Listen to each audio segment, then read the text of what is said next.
Alright everybody, what's up? We are back to Black Path, the fourth release. Yeah.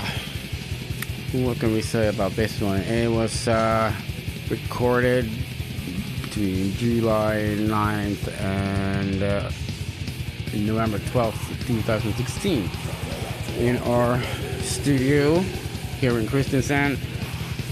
And yeah, the lineup for this recording was Snuffx on the drums, me on guitar, Stum on guitar, and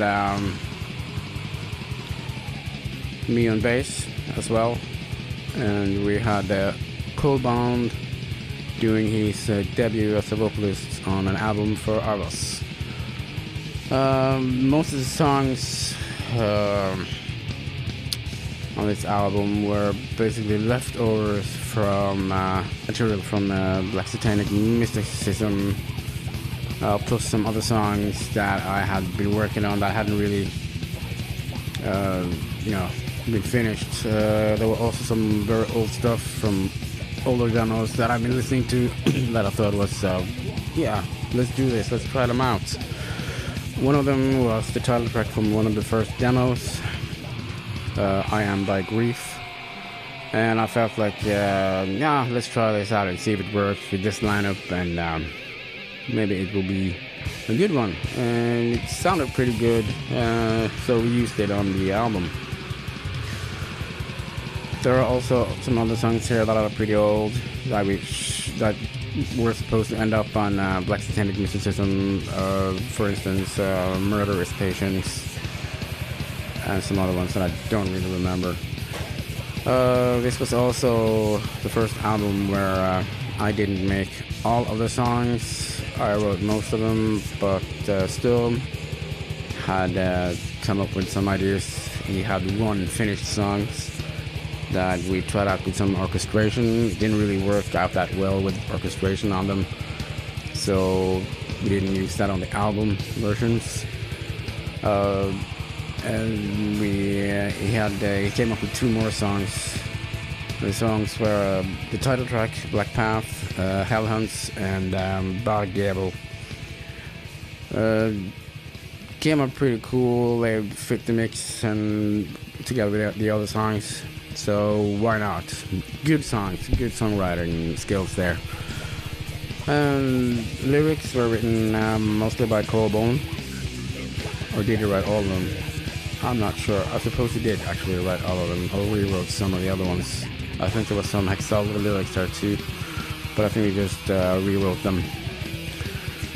And the album was released to the Mighty Music from Denmark. And yeah, that was actually it. They didn't do anything for us at all. They just released the album and that's it. So we were out of there as soon as we could, basically. Anyways, so there were no touring with this album, no gigs at all. We were supposed to do some stuff in England. But we ended up just doing one gig. One was cancelled for us. I don't know why or what happened there. I can't recall. But we did one super cool gig in London at the Black Heart. Fantastic show. I don't know, I think it was sold out. And the audience were nuts, and we were just so pumped up, and it was so fantastic just to do that gig. Finally getting to England to play. It's been one of our biggest wishes to do so. And we've been there later years as well, and it's super cool to play in England. On this gig we had a session bass player named Chris. Stand-up guy, very professional, and he was with us on some other gigs as well. But he soon went out of the band. I don't know what happened there, but he was just out. So we were back to me, Stum, Snuffx, and Coldbound. Yeah, and this was also the first album where we did a cover song. We did Mercyful Fates' Evil The reason we did this song was pretty much because me and Storm were manic Mercyful Fates and King Diamond fans. Always been, always will be. This is one of our favorite songs.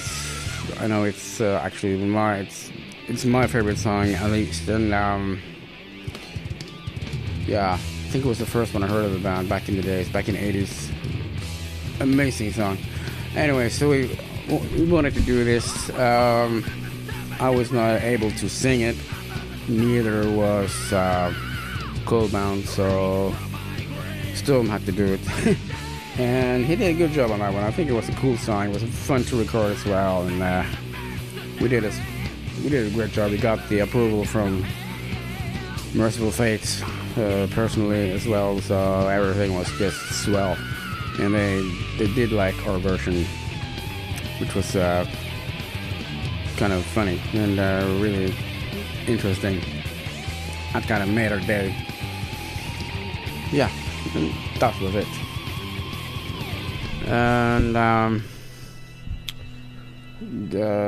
when it was time to do the 5th album, Equanimity, which we will talk more about in the next episode, a lot of weird stuff happened that year, or was it before that? I don't know, but I think there was some gigs we had coming up on rehearsal schedules, and we lived pretty far from each other.